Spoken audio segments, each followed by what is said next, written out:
देखिए इधर अभी जो हमारा चैप्टर चल रहा है दो चर वाले रैखिक समीकरण युग्म का एक्सरसाइज 2 का बी भारती भवन का बुक है और पेज इसका A64 ये 64 है। इसमें ये चैप्टर एग्जाम के दृष्टिकोण से क्यों ज्यादा इंपॉर्टेंट है, तो क्योंकि यहां से एक प्रश्न ग्राफ के रूप में 5 नंबर में दीर्घ उत्तरीय में पूछता है। ठीक है, अगर आप ये पूरा चैप्टर कवर कर लेते हैं तो लगभग 10 नंबर आपका हो सकता है और इसमें कहीं दो राय नहीं है। क्यों? क्योंकि 5 नंबर का एक ग्राफ ही है, उसके बाद ग्राफ की प्रकृति, समीकरण की प्रकृति पर भी क्वेश्चन आता है। ठीक है, इसमें हम 9 नंबर क्वेश्चन बना चुके हैं। आज जो हमारा प्रश्न संख्या है 10, और देखिए इस 10वां प्रश्न का डिमांड क्या है। 10वां प्रश्न कह रहा है कि निम्नलिखित समीकरण निकाय को ग्राफ की सहायता से हल कीजिए। समीकरण क्या दिया हुआ है, तो समीकरण यहाँ दे रहा है 5x minus 6y plus 3 minus 6y plus 3 के बराबर में 0। 30 है, प्लस 30 के बराबर में 0। अगला है 5x प्लस 4y माइनस 20 के बराबर में 0। ये हमारा इक्वेशन फर्स्ट और ये है हमारा इक्वेशन सेकेंड। इसके अलावा भी प्रश्न में कुछ डिमांड है। प्रश्न कह रहा है कि उस त्रिभुज के शीर्ष भी ज्ञात कीजिए जो उपरोक्त दो रेखाओं तथा एक्स अक्ष के साथ बनता है। ये जो प्रश्न में शर्त दिया हुआ है इससे क्या पता चलता है, इससे यही पता चलता है कि जब ये हम इस ग्राफ को बनाएंगे तो ग्राफ कैसा बनेगा, प्रतिच्छेदी बनेगा।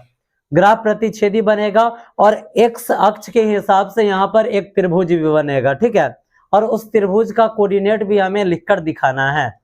बहुत ही इजी क्वेश्चन है, अगर आप ध्यान से देखिएगा पूरा समझ में आ जाएगा। ठीक है, और कहीं कंफ्यूजन नाम का कोई चीज ही नहीं होगा। अब आइए इधर देखिए, आप ग्राफ पढ़ चुके हैं, आपको ग्राफ पढ़ाया गया, आपने बनाया भी है। जब भी हम समीकरण का हल निकालते तो हम कैसे निकालेंगे, सबसे पहले हम यहाँ लिखेंगे समीकरण 1 के लिए। समीकरण 1 के लिए लिखा गया। ठीक है, समीकरण 1 के लिए आपको करना क्या है कि यहाँ पे आपको बना लेना है बॉक्स जिसमें हम कोऑर्डिनेट अपना लिख लेंगे। यहाँ पे x और यहाँ पे y, ये हमारा पहला हल होगा और ये हमारा दूसरा हल होगा। समझने में कुछ कंफ्यूजन नहीं ना? आगे बढ़ाते हैं इसे। अब सबसे पहले आप देखिए समीकरण 1 में कि हम क्या करें कि हल बिल्कुल कैसा निकले, छोटा निकले। ठीक है, चलिए जरा आप यहां पर देखिए, ये जो प्लस 30 है अगर इसे हम उधर ले जाते तो ये माइनस 30 हो जाएगा। अगर हम y की जगह पर 5 लेते तो 5 छक्का 30 माइनस में उधर जाएगा प्लस में, प्लस 30 और माइनस 30 कैंसिल हो जाएगा, यानी कि 0 बचेगा। और जब 0 में 5 से भाग देंगे तो वहां पर आंसर आ जाएगा 0। ठीक है, यानी कि y का मान हम क्या ले लेंगे, 5 लेंगे। हम यहाँ लिखेंगे y बराबर क्या लेने पर, 5 लेने पर। ठीक है, देखिए कहीं कुछ भी कंफ्यूजन नहीं होगा, लेकिन कब, जब आपका नजर, आपका आंख बोर्ड पर है तब। अब हम इधर पढ़ाना स्टार्ट किए, आप ठेकना लगाना स्टार्ट करते हैं, माथा खजुआना स्टार्ट करते हैं, तो कहां से मैथ समझ में आएगा। ठीक है, चलिए इधर देखिए, y बराबर क्या लेने पर, 5 लेने पर। और सीधी सी बात है कि जिन बच्चों को दुका तो समझते हैं ना, पहाड़ा जिसको बोला जाता है, जिनको पहाड़ा आता होगा, हल्का फल्का जोड़ घटा गुना भाग आता होगा, उनसे ये चैप्टर आसानी से बनता है। ठीक है, और जिनसे ये चैप्टर नहीं बन रहा है आराम से वो सिलेट पेंसिल लेकर आइए, जोड़ घटाव सीखिए, उसके बाद इस चैप्टर को छुइएगा। ठीक है, आगे आइए। जब हम इसे आगे बढ़ाएंगे तो यहाँ पर आप देखिए y का मान हमें क्या लेना है, 5। समीकरण 1 में तो हम सबसे पहले समीकरण 1 को लिखते हैं, 5x माइनस 6y के बराबर में प्लस 30 इधर आया तो माइनस 30। आगे बढ़ा रहे हैं, हमें y के जगह पर क्या लेना था, 5, तो यहाँ पर हम 5 लिख सकते हैं क्या, और बीच में कुछ भी नहीं था तो क्या आ गया, गुणा। अब यहाँ पे 5x माइनस 6 पंचे 30 के बराबर में -30, -30 को उधर भेज दे तो यहाँ पर 5x के बराबर में ये -30 और ये -30 इधर आया तो +30, 30 में से 30 गया तो 0, यानी कि 5x के बराबर में क्या आया, 0 आया। तो अब x के बराबर में 0 और ये 5 गुना में इधर आएगा तो भाग में, जब 5 से 0 में भाग देंगे तो क्या आ जाएगा, 0 आया, यानी कि x का वैल्यू क्या आ गया, 0। x का वैल्यू आया 0 कब, जब हमने y का वैल्यू लिया 5, तब। समझने में कुछ दिक्कत? अब आप कोई दूसरा मान ढूंढिए, अब आप कोई दूसरा मान ढूंढिए कि क्या आना चाहिए,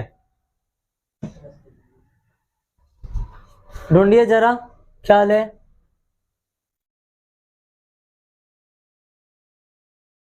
क्या लेना चाहिए?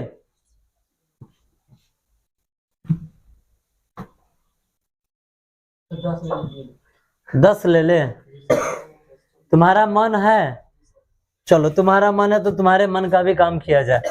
अब लिखते हैं पुनः, लेकिन तू सीधे बोला है कि 10 ले लीजिए, 10 किसका मान ले, x का या y का, y का। लिखेंगे y बराबर क्या लेने पर, 10 लेने पर। अब जब हम इसे आगे बढ़ाएंगे तो आप देखिए यहाँ पे 5x का 5x माइनस 6 गुणे 10 के बराबर में क्या है, -30 है ना। चलिए अब हम इसे बढ़ाते हैं आगे, जब हम इसे आगे बढ़ाएंगे तो आप यहां पर देखिए 5x का 5x माइनस 10 छका 60 के बराबर में -30, जब आगे बढ़ाएंगे तो 5x के बराबर में ये -30 और ये -60 इधर आया तो +60। अब जरा आप देखिए कि 5x के बराबर में 60 में से 30 गया, कितना बचेगा, 30 बचेगा। आगे बढ़ाएंगे तो x के बराबर में 30, ये 5 x के साथ गुणा में था, इधर आया तो भाग में, तो 5 छका 30, x का मान क्या आ गया, 6, x का मान आया 6 कब, जब हमने y का मान लिया 10, तब। हो गया कहानी, ये तो पहला समीकरण का हुआ। अब क्या लिखेंगे, लिखेंगे यहाँ पे समीकरण 2 के लिए, समीकरण 2 के लिए लिखा गया है। आगे बढ़ाएं, क्या करना है हमें, यहाँ पे बना लेना है बॉक्स, यहाँ पे x नीचे y, यहाँ पे पहला हल और यहाँ पे दूसरा हल, ठीक है। अब जरा आप देखिए बाबू, यहाँ पे आपका जो समीकरण 2 है, यहाँ पे हम किसका मान ले लें, फिर से वही करते हैं, ये -20 से इधर आया तो +20, अगर y के जगह पर हम 5 लेते तो 5 चौका 20 प्लस में उधर आएगा तो माइनस में, और यहाँ पे 0 हो जाएगा, जब 5 से उसमें भाग देंगे तो 0 आ जाएगा, ठीक है। y के बराबर में फिर से हम लेते हैं 5, लिखेंगे y बराबर 5 लेने पर, ठीक है। अब हमें क्या करना है, तो यहाँ पे आप देखिए 5x प्लस 4 इंटू वाई की जगह पर लेना है 5 के बराबर में, -20 उधर गया तो +20। आगे बढ़ाएं तो देखिए 5x प्लस 4 पंचे 20 के बराबर में 20, आगे बढ़ाएंगे तो 5x के बराबर में 20 और ये +20 इधर आया तो -20। आगे बढ़ाएंगे तो 5x के बराबर में 20 में से 20 गया 0, आगे बढ़ाएं तो x बराबर 0/5, ये कटा कितना मरतबे, 0 मरतबे, तो x के बराबर में 0, x का मान आया 0 कब, जब हमने y का मान लिया 5, तब। समझने में कुछ कंफ्यूजन नहीं ना, आ रहा है सबको समझ में, पूरा या हल्का फल्का, पूरा।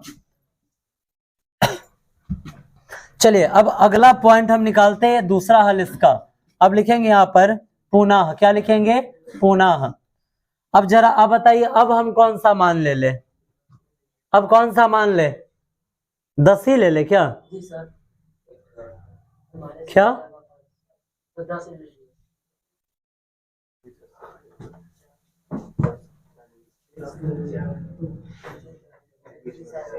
चलो 10 ही ले लेते हैं फिर से।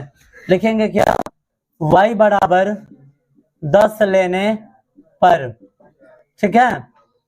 आइए आप यहाँ पे देखिए, तो 5x प्लस 4 गुणे 10 के बराबर में क्या है, 20 है। जब आगे बढ़ाएंगे तो 5x आप प्लस 4 दहाई 40 के बराबर में 20, इस 40 को उधर भेजे तो देखिए 5x के बराबर में 20 और ये प्लस 40 इधर आया तो माइनस 40, तो 5x के बराबर में 20 में से अगर 40 जा रहा है तो क्या आएगा, माइनस 20 आएगा। तो x के बराबर में माइनस 20 और बट्टा में 5, 5 से 20 में भाग देंगे 4 मरतबे कट गया, तो x का मान क्या आया, माइनस 4। x का मान आया क्या, माइनस 4। कब, जब हमने y का मान लिया 10 तब। ये तो आपका निकल गया हल। ठीक है, अब आपको ग्राफ इसका बनाना है और उसके बाद जो त्रिभुज बनेगा उसका कोऑर्डिनेट भी लिख देना है। ठीक है, किसके सापेक्ष में, तो x लाइन के सापेक्ष में लिखना है। अब हमारे पास स्पेस नहीं है इसलिए हम इधर साइड में इस दोनों कोऑर्डिनेट को लिख देते हैं। ठीक है, और उसके बाद आपको ग्राफ बनाकर दिखा देते हैं। चलिए, ये तो हमारा समीकरण पहला का था, इसको मिटा दें, मिटा दें ना।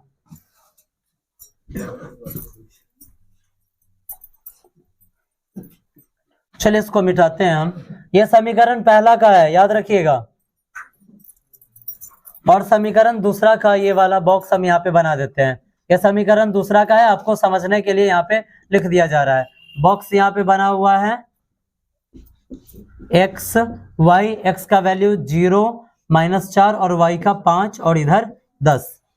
चलिए अब इसका ग्राफ बनाते हैं और कोऑर्डिनेट लिखना स्टार्ट करते हैं। किसका, त्रिभुज का। देखिए ये ग्राफ का कॉपी तो यहाँ पे है नहीं, बोर्ड है, हो सकता है कि थोड़ा सा इधर से उधर हो जाए, लेकिन बनाने का पैटर्न सेम ही होगा। आप अपने कॉपी में सेम इसी तरह से बनाएंगे। अब जरा आप देखिए, पहला समीकरण का जो भी हल निकला है टोटल प्लस में, यानी कि ये फर्स्ट क्वाड्रेंट में जाएगा। जब हम सेकंड समीकरण की तरफ देख रहे हैं तो यहाँ पर भी ये दोनों प्लस में है, तो किधर जाएगा, ये फर्स्ट क्वाड्रेंट में ही जाएगा। लेकिन यहाँ पर x का मान -4 और y का +10 है, यानी कि ये सेकंड क्वाड्रेंट में जाने वाला है, यानी कि हमारा जो ग्राफ बनेगा पहला घर और दूसरा घर में। चलिए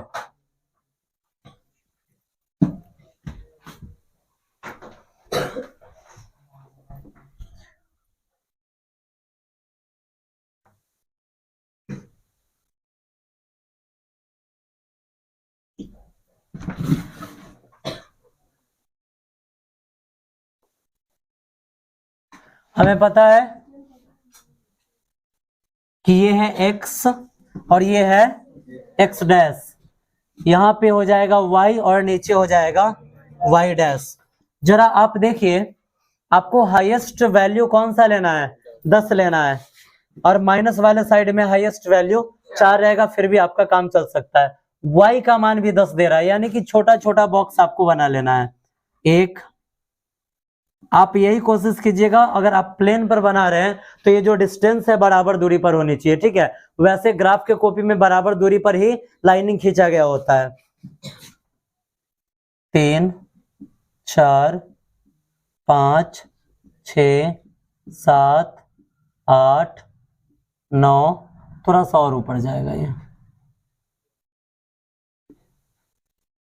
यहाँ पे 10। ठीक है,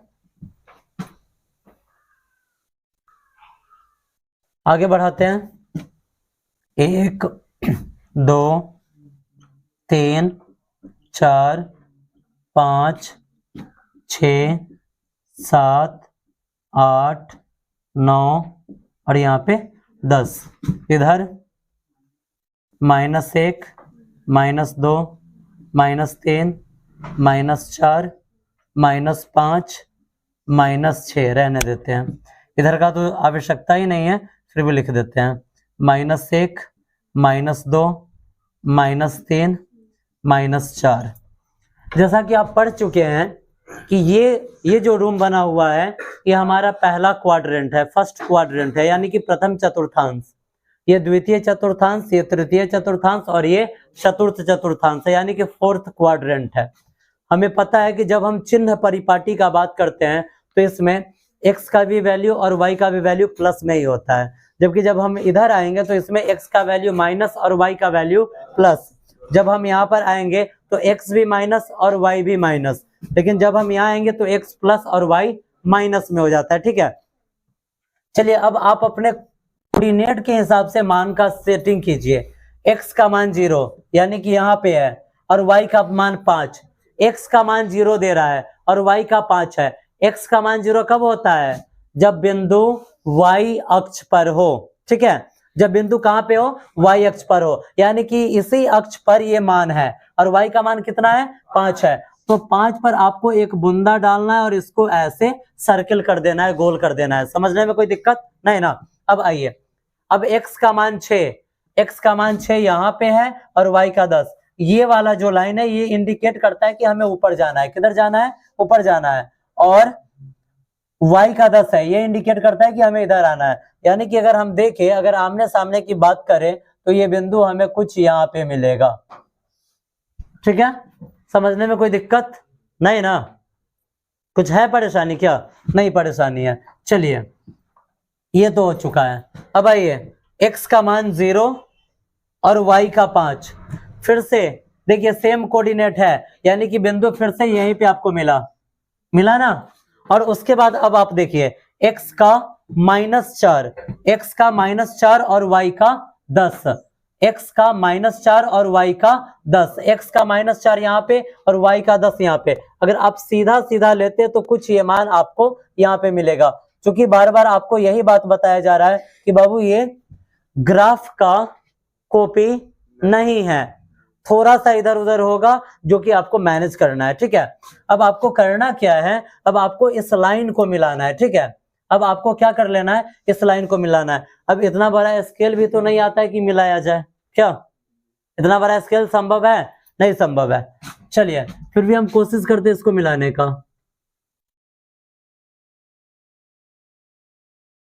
थोड़ा सा इधर उधर हो सकता है।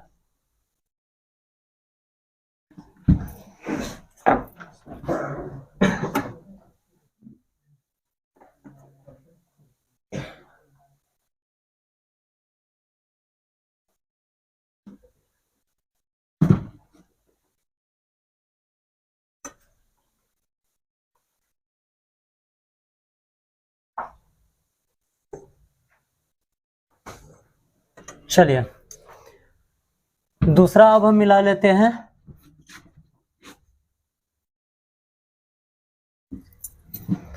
ये जो लाइनिंग गया है किस समीकरण का है? किसका है? पहला समीकरण का है। पहला समीकरण हमारा कौन सा था? तो पहला समीकरण हमारा 5x - 6y + 30 के बराबर में 0 था। अब आइए, अब क्या करना है? अब इसको मिलाना है।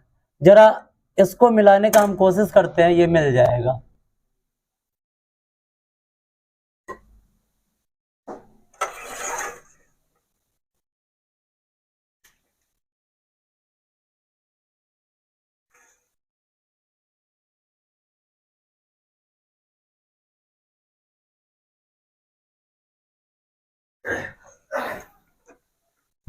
जरा अब आप देखिए बुआ, क्या इस ग्राफ में आपको कहीं पर भी त्रिभुज बना हुआ नजर आ रहा है क्या? एक्स लाइन को पकड़ने के बाद ये हमारा दूसरा समीकरण का, तो ये जो लाइनिंग खींचा गया है दूसरा समीकरण का लाइनिंग खींचा गया है। दूसरा समीकरण का लाइनिंग क्या है? तो 5x + 4y - 20। हम यहाँ पर लिख सकते हैं क्या? 5x + 4y - 20 लिख दिया गया है।